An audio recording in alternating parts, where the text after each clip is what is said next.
Now that you've built a strong foundation with systems, it's time to start getting things off your plate. But before we jump into the tools, tech, or hiring a VA, we need to get super clear on one core distinction that will make or break your business efficiency. When should you automate and when should you delegate? This one concept, if understood correctly, can save you a ton of time and money.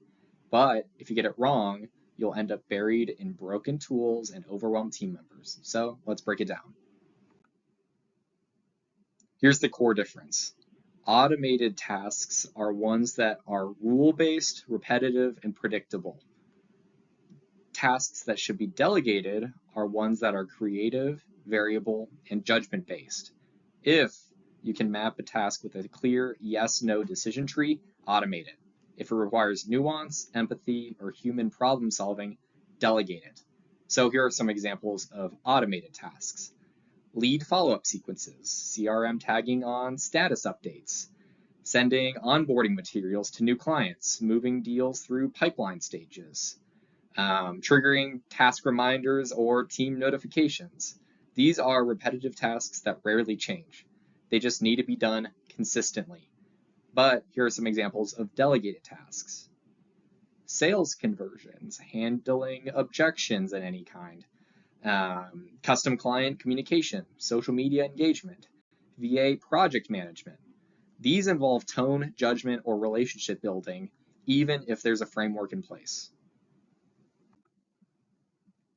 So why does it all matter? If you automate something that requires a human, you'll frustrate your leads and clients. But on the other hand, if you delegate something that could be automated, you'll just waste time and money. Get this wrong, and you'll get clunky growth and broken systems. But on the other hand, if you get it right, you're creating time freedom without sacrificing quality. That's why this module is so important. So since we had some time, I thought I'd give you a bonus framework for working with AI. Now that you understand what to automate and what to delegate, you might be wondering, is there anything in between? Something faster than hiring a person, but smarter than a basic automation tool?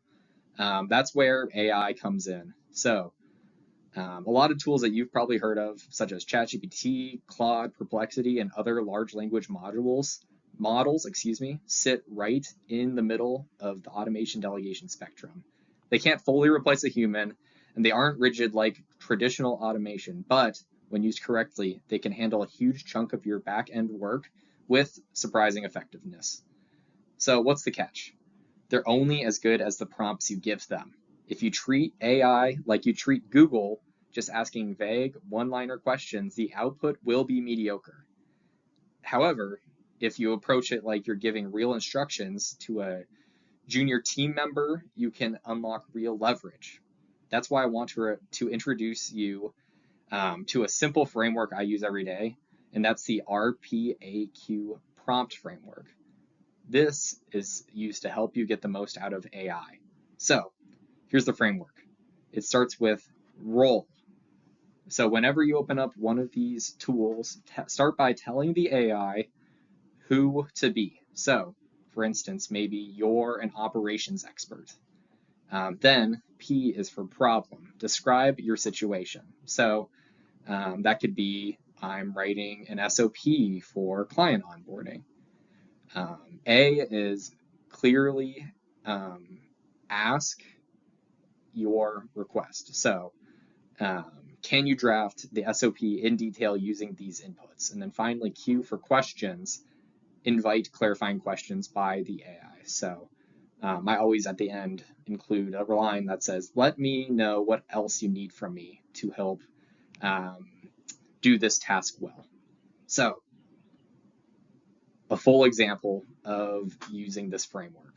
Instead of just saying something like, make me an SOP for onboarding clients, try this instead. You're an SOP specialist with 10 plus years of experience in CRM management. That is the role.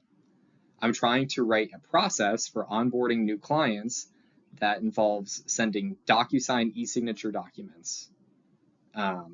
So that is the problem.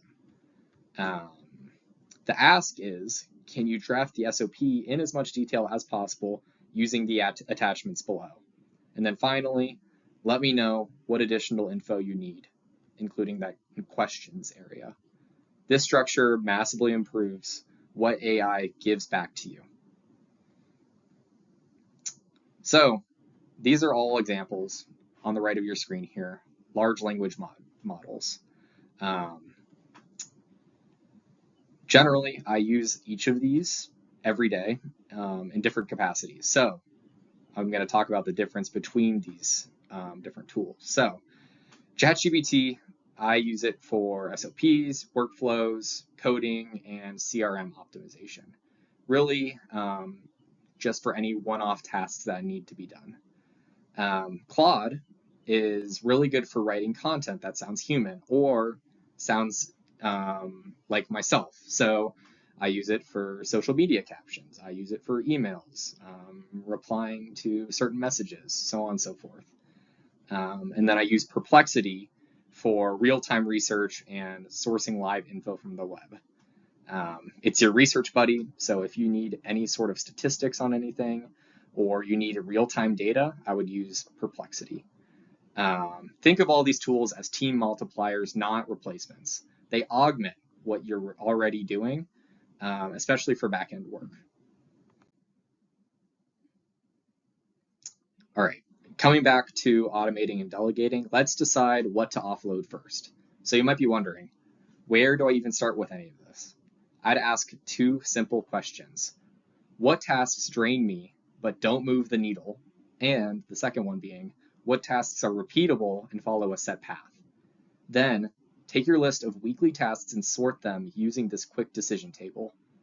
So as you can see, I would list out different task types that you do every week and whether they're predictable or require judgment. So send invoice emails. Obviously, that's a pretty predictable task since you could do it over and over again in the same exact fashion. Answering sales calls, on the other hand, require judgment and human interaction, so it's not very predictable. Tagging leads in a CRM, again, you could consistently do that over and over in the same exact fashion, but writing social media captions, you probably can't and usually require some sort of human touch. Just kind of a general rule of thumb, if it's predictable, that's a task you would automate, and if it requires judgment, it's a task to delegate. So here's the case study for this module. When I was running a land flipping business, I was drowning in the follow-up and lead management. But here's what I used to turn it around. First, we systemized the CRM. Then we automated cold to warm sequences using SMS and email triggers.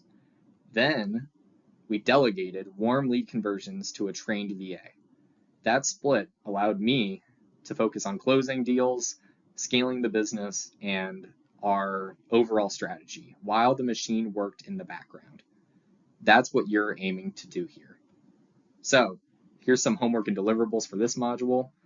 I would start by listing all the tasks that you did this week. Similar to the last module, figuring out all the tasks on your plate, then categorize them into automation or delegation tasks. I'd also, from those tasks, just choose one to automate and one to delegate. We'll be covering those in the coming modules. And additionally, practice using the RPAQ prompt framework to test AI with those tasks. This is when we start to begin to buy back our time, but it has to be done intelligently. You're doing the hard work up front so you can reclaim your focus and build a business that supports your lifestyle and doesn't drain it. So let's finally move on to the automation tools next.